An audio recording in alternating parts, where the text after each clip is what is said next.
Hi, welcome to smiley life style. ఈరోజు బ్లౌజ్కి square neck ఎలా స్టిచ్ చేసుకోవాలో నేను స్టిచ్ చేసి చూపిస్తాను. మీరు ట్రై చేయండి. బిగినర్స్ కూడా ఈజీగా స్టిచ్ చేసుకోవచ్చు అండి. వీడియో స్కిప్ చేయకుండా చూడండి. మీరే చాలా ఈజీగా సింపుల్గా ఉందని చెప్పేసి అని చెప్తారు.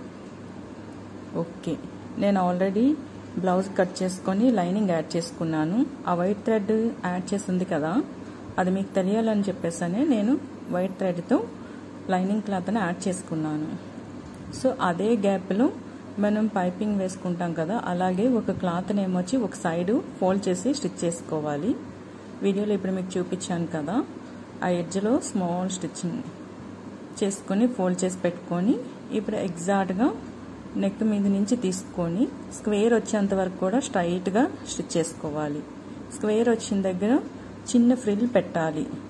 అక్కడ బ్యాలెన్స్ చూసారు కదా, క్రాస్గా స్క్వేర్గా ఎల్ షేప్లో ఒక ఫ్రిల్ పెట్టాను. ఇప్పుడు చూడండి, వీడియోలో చూపిస్తున్నాను.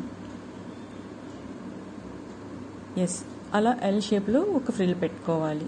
ఎక్కడ కార్నర్ వచ్చింది అంటే, స్క్వేర్ వచ్చిందంటే అక్కడ ఇదిగో ఇప్పుడు నేను చేస్తున్నాను కదా, అలా ఫ్రిల్ పెట్టుకోవాలి. ఎల్ షేప్లో క్లాత్ సెట్ చేసుకొని ఆ ఎక్స్ట్రా క్లాత్ని ఫ్రిల్ లాగా ఫోల్డ్ చేసుకొని నీడిల్ని ఎగ్జాక్ట్గా స్క్వేర్ దగ్గరకు వచ్చేటప్పటికి నీడిల్ హోల్డ్లో పెట్టి స్టిచ్ చేయాలి.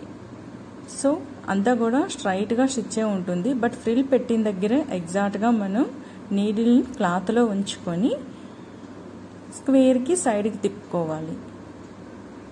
కట్ చేసుకోవాలి. మన కార్నర్లో కొంచెం చిన్న నాట్ పెట్టుకోవాలి.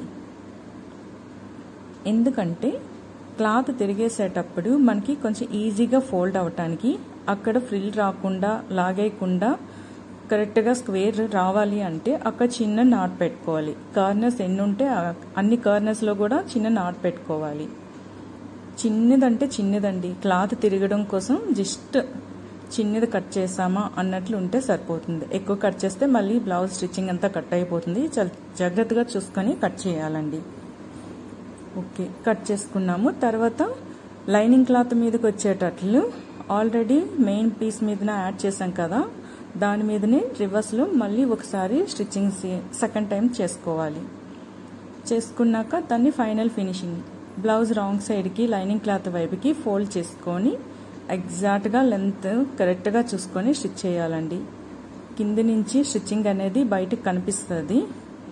మీరు పైనేమో స్టిచ్ చేసిన దగ్గర లెంత్ ఈక్వల్గా ఉండేటట్లు చూసుకుంటూ కరెక్ట్గా స్టిచ్ చేయాలి.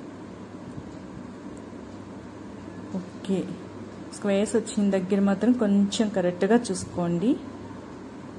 ఎస్, వీడియోలో మీకు ఫ్రీగా కరెక్ట్గా కనిపించేలాగా నా స్టిచ్ చేసి చూపించాను. నెక్ రెడీ అయిపోయిందండి. ఎంత ఈజీగా, ఎంత సింపుల్గా, ఎంత తొందరగా స్టిచ్ చేస్తాం కదా, చాలా బాగా వచ్చింది. కార్నర్స్ కూడా స్క్వేర్ కరెక్ట్గా వచ్చింది. మీరు ట్రై చేయండి. Thank you for watching.